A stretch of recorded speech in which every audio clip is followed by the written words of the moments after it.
धन्यवाद. Sri Kinjarapu Rammohan Naidu to reply the discussion. Thank you very much.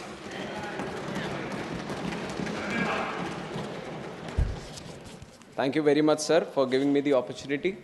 And in fact, I would like to start by giving my thanks to all the speakers who have participated in this important bill. And right from Syed Nasir Hussain ji, Raghav Chadda ji, Shambhu Patel ji, Sagarika Ghosh ji, Kanimoy ji, Ghanshyam Tiwari ji, Ramji Lal Suman ji, Niranjan Reddy ji, Shri Brijlal ji, Sulata Dev ji, HD, former Prime Minister who is also here, HD Devegowda ji, Fauzia Khan ji, Santosh Kumar ji, Bhim Singh ji, Haris Biran ji, Geeta Chandra Prabha ji, A. Rahim ji, Parmal Salam Singh ji, Mission Ranjan Das ji, Ramchandra Jangra ji, Ajit Madhavrao ji, Priyanka Chaturvedi ji and Sushmita Dev ji. And I thank each and everyone who has heartfully participated in this debate. And through this debate, many suggestions which are very, very important for us as a ministry to know. Some of the feedback is very, very important for us to know that has come through all the speakers. And some have maybe crossed the line a little bit and used this debate for their own political purposes. I would not delve too deep into that because that is something the opposition, it has a right to do it and it keeps doing it all the time. But I'll keep the debate very positive and I'd like to comment on all the important suggestions that have come in. And I would like to start also by addressing the elephant in the room, which is about the name of the act, Bharatiya Vayuyan Vidheyak. I also understand that it might be a little difficult thing to pronounce for a lot of people. गले में अटकता होगा ये, पर कोई शर्मिंदा की बात नहीं है इसमें. कोई ये ऐसे वो शर्मिंदा होने की कोई बात नहीं है. This is something you have to know the intention with which the government has put this name. That is ये है कि भारत की जो विरासत है, संस्कृति है, जो पहचान है, उसको दिखाने की, दर्शाने की एक प्रयत्न ये 3 वर्ड अभी रखने की है. इसमें कोई कॉन्स्टिट्यूशनल वायलेशन कहीं पे भी नहीं है. जो भी आर्टिकल्स मेंशन किए गए हैं, उसका कोई भी कहीं पे भी उसका opposition या कुछ किया नहीं है. One of them is Article 348(1) has been mentioned, which says about the authoritative text. That is definitely in English, it is there. And also the bill is, it's been mentioned about Article 120, but that also there is no violation about it. And the official language act also, it is in accordance with it. So there's no point of constitution, but there might be a feeling that something has been imposed. And I also am a very proud Telugu person. I speak Telugu language, I write Telugu language, and I'm proud of my culture and my upbringing. So you might be questioning, you're a Telugu person, how can you allow this kind of this thing? अरे हमारे तेलुगु में भी भारत तो भारत ही बोलते हैं. Vayu is also a Telugu word. So Bharatiya Vayuyan Vidheyak becomes half Telugu for me also. So it is a mixture of all the languages here. It is like everyone coming together, we want to this thing. With the colonialization, there has been a small cocoon that has been developed. And it is, let me reply, sir, I have carefully listened to each and every one. No matter what the allegation is, whatever the suggestion is, I have listened to each and every one, and I'll address the chair. So when this whole colonialization happened, we were created like a cocoon. Now, under the leadership of Honorable Prime Minister Narendra Modi ji, we want to break that cocoon and bring the butterfly out and show the colors of true India, and that is what we are doing here. And this name is a small indication towards it. The text is there in English, so there shouldn't be any problem for any English-speaking person to in fact get afraid that there are 3 words here. कभी तो अभी लगेगा कि Copernicus lane है यहाँ पे, किसी के गली में अटकता है तो बदल दे क्या उसको? कॉपरनिकस लेन तो है ही. And my name is Kinjarapu Rammohan Naidu. And when some people say Kinjarapu, there might be some problem with them. They can't pronounce it the way I pronounce it. But that doesn't mean that I'll change my name so that it becomes easier for them. ये तो मेरी पहचान है. और उसी तरह अभी शायद ये 2 बार बोलने से 3 बार बोलने से थोड़ा मुश्किल होता होगा. But India has gotten used to so many things, sir. I think they will get used to this one also. Bharatiya Vayuyan Vidheyak is just to create the identity of the languages. On top of that I've seen, you are mentioning about other languages also. I was not understanding why Hindi was brought in. Vayuyan is also a Sanskrit word, in fact. And if you really want to appreciate the languages, the culture of this country, I would like the opposition to also appreciate that on 3rd October of this year, the cabinet has made 5 languages as classical languages, which are Marathi, Assamese, Bengali, Pali, and Prakrit. If you really love the languages, you should appreciate the decision of the government and how much this NDA government protects and promotes the languages of India. We recently celebrated the Constitution Day also, and on that day, we have proudly released the Constitution not only in English and Hindi, but we have done it in Sanskrit and Maithili also. So you see that there is a whole conscious effort that all the languages should be given their importance, all the languages should be protected, and all the languages should be promoted. I think this is one point that I wanted to make regarding the language debate that has been going on, sir. And on top of that, Udan. I have already given the numbers during my opening speech also on how the numbers have doubled, in fact, from 2014 to 2024. Now we have gone through the numbers. We have seen all the airports coming up. We have seen the lot of passenger traffic being increased. Sometimes when we go through it, when it becomes a normality, we kind of feel that it is just a regular thing that has been happening. But if you have to compare it with the other developing countries or developed countries, then you would see that how doubling a number in 10 years is very, very difficult, sir. And that is something which has been a challenge for India also.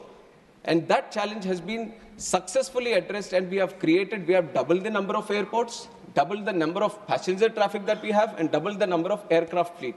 But for us, I can proudly say, under the leadership of Modi ji, aviation is not just looked upon as how many.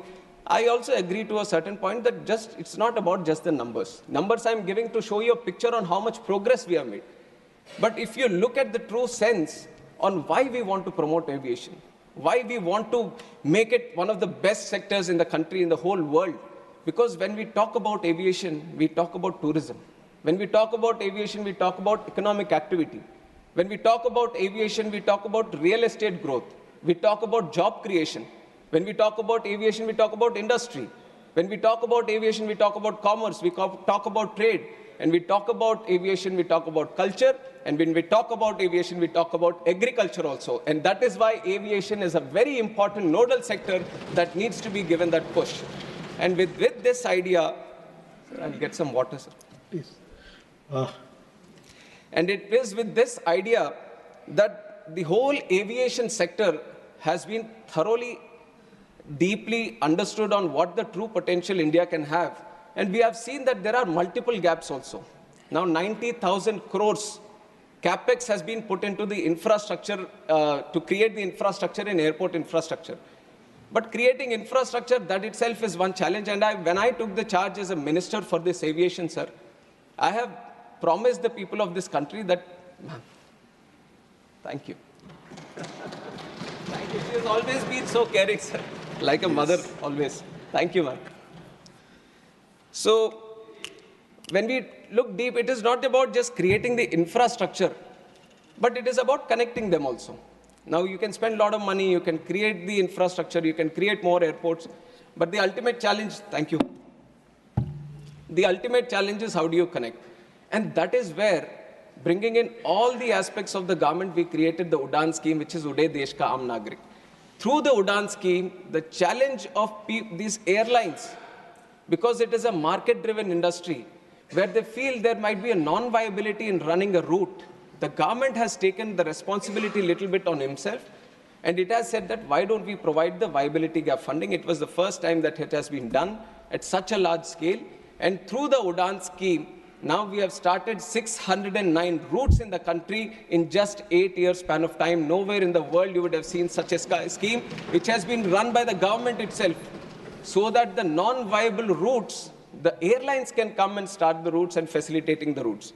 And we have operationalized 86 airports under UDAN. And out of these 86 airports, 20 were underserved, but 66 airports were totally unserved.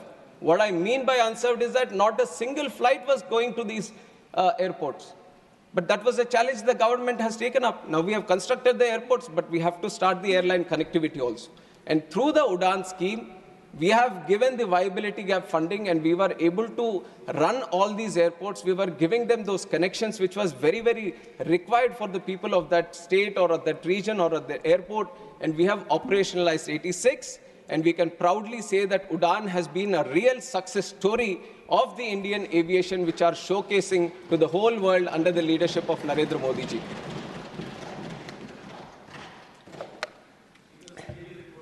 And why I say the whole world, sir? In fact, in September, we have had one conference also, Asia Pacific Ministerial Conference, where 41 countries were participating, and there were stakeholders from aviation across the globe also who were participating. And 29 countries have sent in the best of the people who represent aviation from their countries.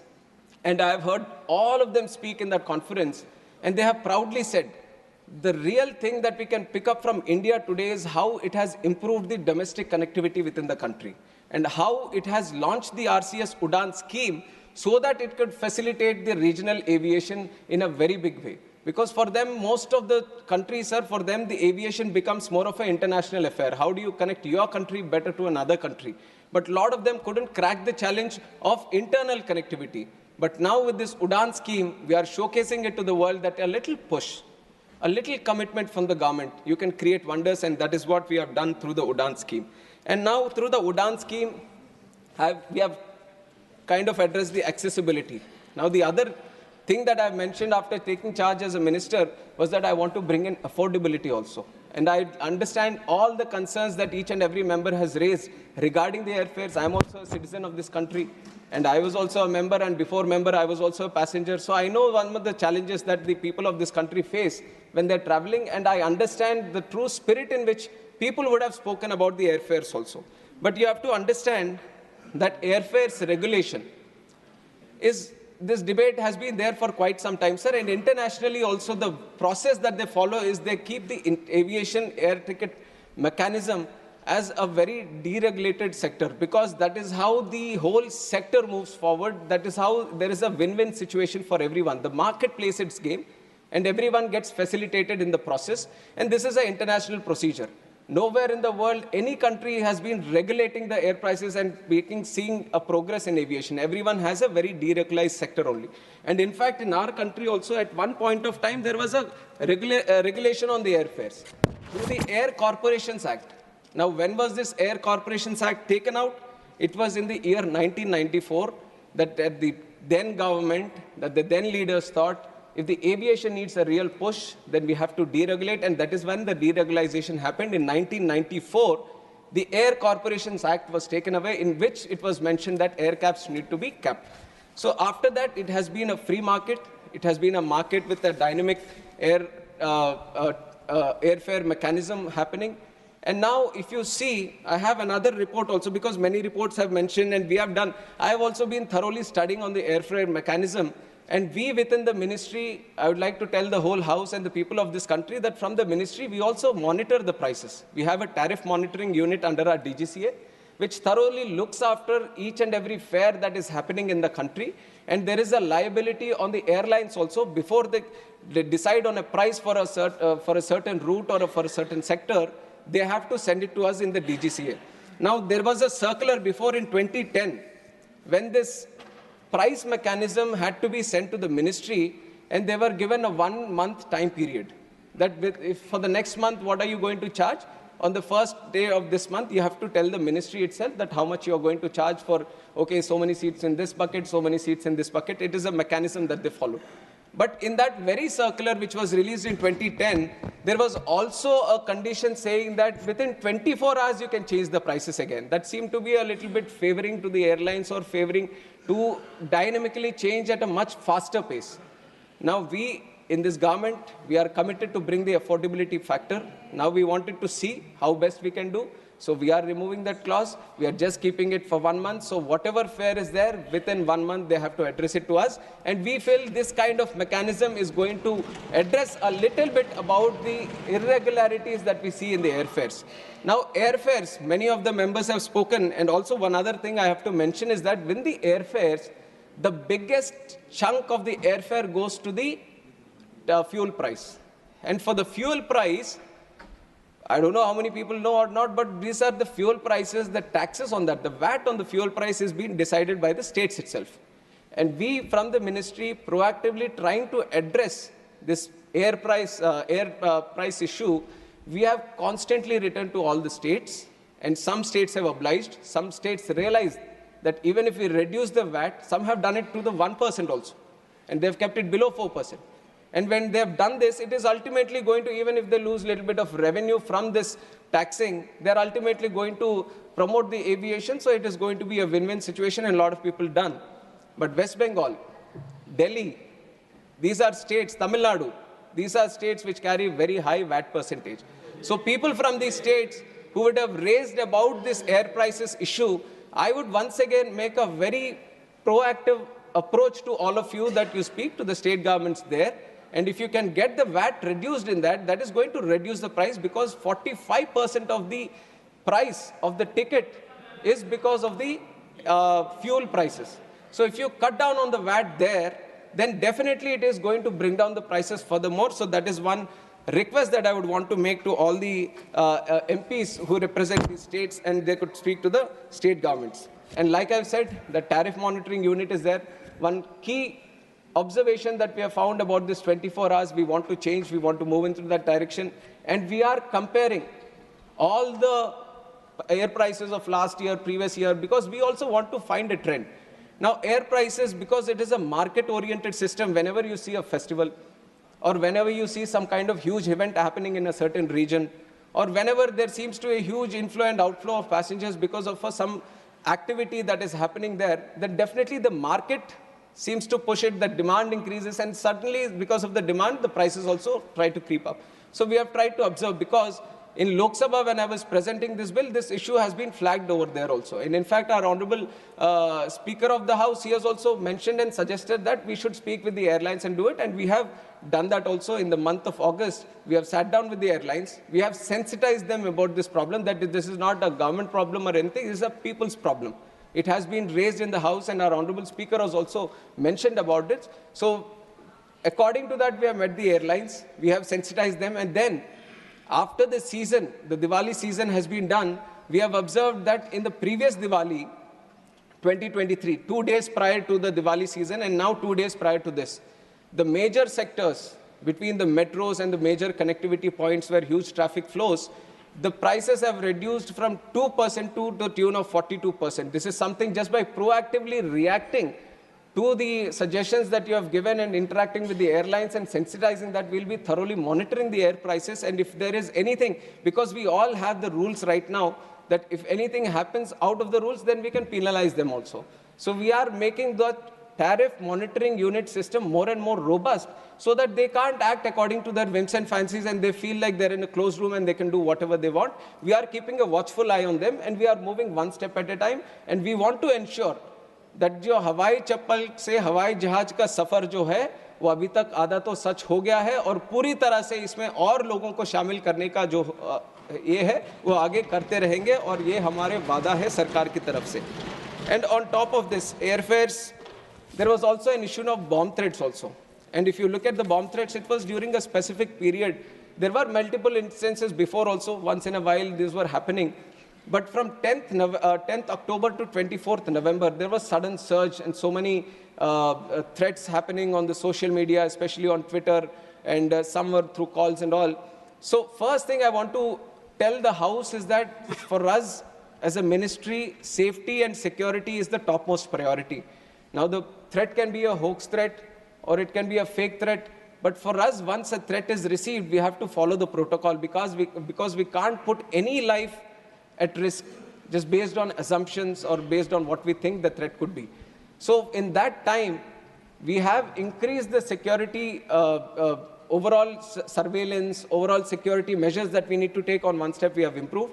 And we have kept the mechanism very, very dynamic. So whatever we have learned while doing these threats, while addressing these threats, whatever good feedback that came in, through the ministry, through the BCAS, through MHA, through MITI, all these departments combined together, we have tried to address this problem as a dynamic situation. And overall, the flights, only 3.24 of the threats that were received, 3.24% of the flights only got diverted. So much of this thing we were able to address, and we were we were trying to get down the inconvenience faced by the passengers to the very minimum. That was one dynamic approach which we followed during the bomb threats. But I agree that this can't keep happening all the time.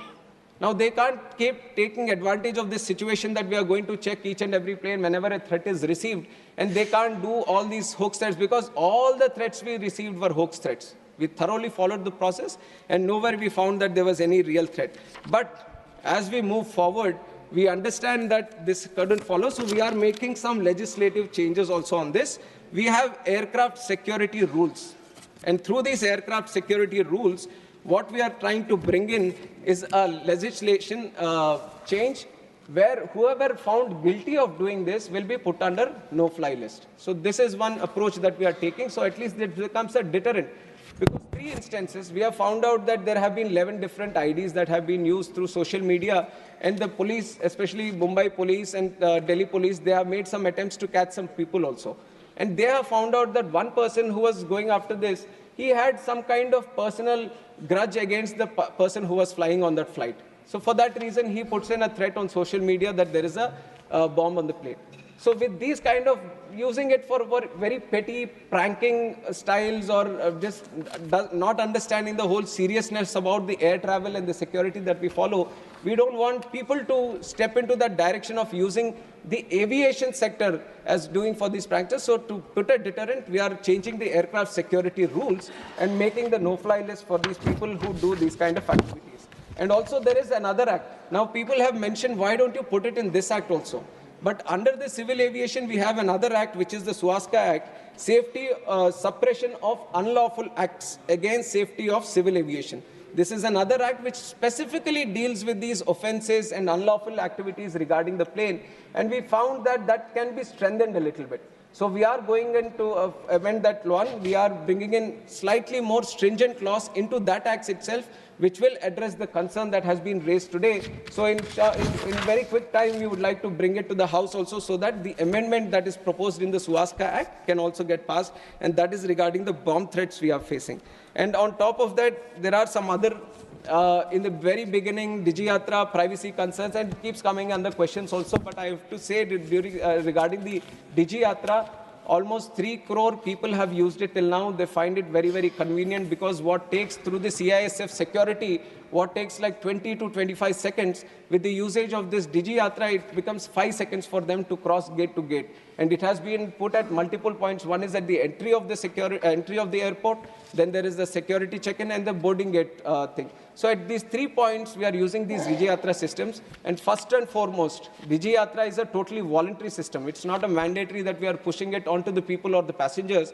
Whoever feels that it is convenient for me to use the Digiyatra, only he gets to use it. And how do we address the privacy? There is a certain audit on this. There is a forensic audit which has been done, and everyone has pointed out that no privacy threat is being done by the Digiyatra. And whatever the information that is stored in the Digiyatra system, it gets purged. Once you use Digiyatra, the whole information about the Aadhaar or whatever details you put in, it gets stored on your phone itself. It doesn't go to any other place. Only when you put in the boarding card, the airport gets notified that you're traveling through this airport at this time. So within a stipulated time, the information goes to the airport, so that when you reach the gate, the airport has that information. And once you cross and once you've traveled from that airport, the data gets purged in itself. So there is no place which stores all your data. And if there is a data threat that needs to happen, all the people who use Digiyatra, all the phones need to be hacked. Now 800, so many phones, whoever Digiyatra is using, they all need to be hacked consistently, but otherwise there is no one place where all the Digiyatra systems get, the data gets stored, so there is no privacy concern in that. And other than that, drones and advanced air mobility, I'm very happy that people are also seeing that aviation has many other sectors. Otherwise, people feel that we only deal with the airplanes, but whatever is there in the space, whatever utilizes the space, any kind of vehicle that utilizes the space, it all comes under the Ministry of Civil Aviation. And we have defined this thoroughly in the Act itself. And much of it, because this is a very robust industry, the rules need to be consistently changed, the airspaces, it's an international affair, and all of these coming together, then you need to have a very robust mechanism that somewhere, like I've said in the opening speech also, the International Civil Aviation Organization, which speaks with its under 193 member countries and continuously recommends us on what the protocols need to be, what the requirements need to be. So not every time once they say that, acha, ye karo, then I can't bring everything to the parliament. So we are bringing in the principal act, in the principal act itself, we are saying, let us have the authority to make these rules little more strongly. And once we do that, the rules can follow according to the recommendations that we receive. And just like how we have rules for the passengers, rules, safety requirements for the aircraft, similarly, we have made rules for the drones also, and we are stepping into making rules for advanced air mobility vehicles. And you'll all be very surprised and excited also within 1 year, because a lot of research is going into advanced air mobility. This is something which is very exciting for a country like India, where from the airport to coming into the city, when you're in these metro cities, everywhere you find this challenge. A small traffic jam and you're stuck for 1 hour or 2 hours coming home from the airport itself. And that is where these advanced air mobility vehicles, this is the electric vertical takeoff and landing vehicles, which is going to be a new invention which is happening across the world, and people are building these prototypes and trying to form the rules around it. And India is not far behind. We have already said if you want to build a vertiport from where these vehicles need to take off, we have already, from the DGCA, we have designed the rules for that. And airworthiness of this aircraft that we are going to build, we have designed the rules for that. So step by step, whatever needs to be done, we are consistently speaking with the industry and forming the rules so that by 2026 in the beginning, when the industry says we have the vehicle ready so that we can use it, we are ready with the rules from the Ministry of Civil Aviation. So we are strongly pursuing that path. We have not left it behind. And if you say that it's not there present in the Act itself, according to the definition of the aircraft, it comes under this Act, and we are forming the rules subsequently so that all those things need to get addressed. And a lot of people have also mentioned about their local airports or the airports of the region. Some new airports, some need to be developed, some need the capacity augmentation, and so many other things. And to address each and individual one, it will be very difficult, but I assure each and every one, you can come and see me, you can discuss about your airport with me, I'll be available to meet, and everyone across the tables. Our intention is not to do politics with any airport. Our intention is to promote aviation and do the best to the people of this country so that everyone who aspires to be on that plane has a very convenient, affordable and accessible air travel. That is the thing. And one, out of my respect to our ex-Prime Minister, who is also here, and I should appreciate the commitment he has at this age also, coming here and sitting for so many hours, and for the reply and mentioning about the airport, that he is so passionate about the Hassan airport, and we are going to take it seriously from our side. It is an airport which is being developed with the help of the state government of Karnataka, and I've got the details regarding it, and it is the physical progress of the Hassan airport is up to 60.21% today. Financial progress is 56.51%, and the project completion date is April 2025. As a minister, I'll be constantly pursuing with the state government itself so that it gets done in the stipulated time. And your dream of having a very good airport in Hassan, not just for this thing, but for also catering for the demands of the farmers there, definitely we would want to make it a reality as early as possible. And from our side, we'll provide all the support. And this goes without saying to all the members who have mentioned about airports also. Our intention is to make as many airports as possible, because now we see the aspirations have grown. Now, each and every district, earlier what used to be like the capital airport of a state, wherever the capital was there, people were expecting one airport there. But now I'm seeing that people, even though there is an airport within 100 and 150 kilometer radius, they feel like they are entitled to one airport in their own district itself. ये सोच में जो बदलाव आया, ये हमारे नरेंद्र मोदी जी से आया है कि हर जिले में every district can afford their own airport. It is with this movement that we have gone forward, and definitely we will keep continuing it, and all the requests that we are getting, we are going to do it. Now we have to also realize that building an airport, the ease with which we are doing it today, we might not be able to do it tomorrow, because the land availability will not be so easy. So whoever wants to build an airport, whoever wants to see an airport built in their space, they need to actively pursue with the state government. They need to get into discussion with them. They need to pursue the land. They need to capture. Please. Why? Please. No, you are traveling. Kerala has taken full. Kerala state has fully utilized the aviation sector like no other state. I appreciate all the efforts they have done. No Please, other state, please take it. no other state You have has, already no other state has. Please. Let me speak, sir. No other No, state, no. No, no it's not other yielding. state, He's not no yielding, other please. state, no other state has 3 points of call. Only Kerala has it. And it is with respect to the people there who travel abroad for many things, we have given 3 points of call. Kannur also we have international thing. There is a strong request for points of call. And like you have said, we are not doing it by like and unlike of this thing. No points of call has been given, but we are thoroughly moving into that direction to see where else we have to do. Where else we have to do Please, points please. of call, and definitely Kannur is a very important airport for us also. Whatever best needs to be done there, we will provide all the support based on what the state government is asking and the people's demands also. Definitely we will do the best from our side also so that the aspirations of the people there are met. I know it is a very Please, important please. demand, Dr. but we have to Srinivasan, collectively, please. No point we of- have to please. collectively look at all these things, sir. And overall, there are these kind of demands originating from other states also, and looking at the country as a whole. And how do we connect it with international sectors? Because a lot of the airports that we have built now have the international status also. They are requiring flights to start international this thing. All those things we'll collectively look at India as one big aviation hub, and then how to promote all these places. We'll take one considerable decision, and all the even if it feels that I haven't addressed any issue in particular, my team and I myself, we have noted down all the points, and I am going to reach out individually to all the people who have mentioned here and definitely make sure that each and every issue that has been mentioned through the bill is going to get addressed, sir. And we are really, really committed to take aviation to another level. One important closing comment that we want to make is we have been talking about a lot of the air traffic connectivity and how we bring more people into air travel network. But what we are really trying to address through the act itself is how do we improve the job creation and economic activity also. The multiplier effect that we have in this is 1 rupee spent creates 3 rupees of economic activity.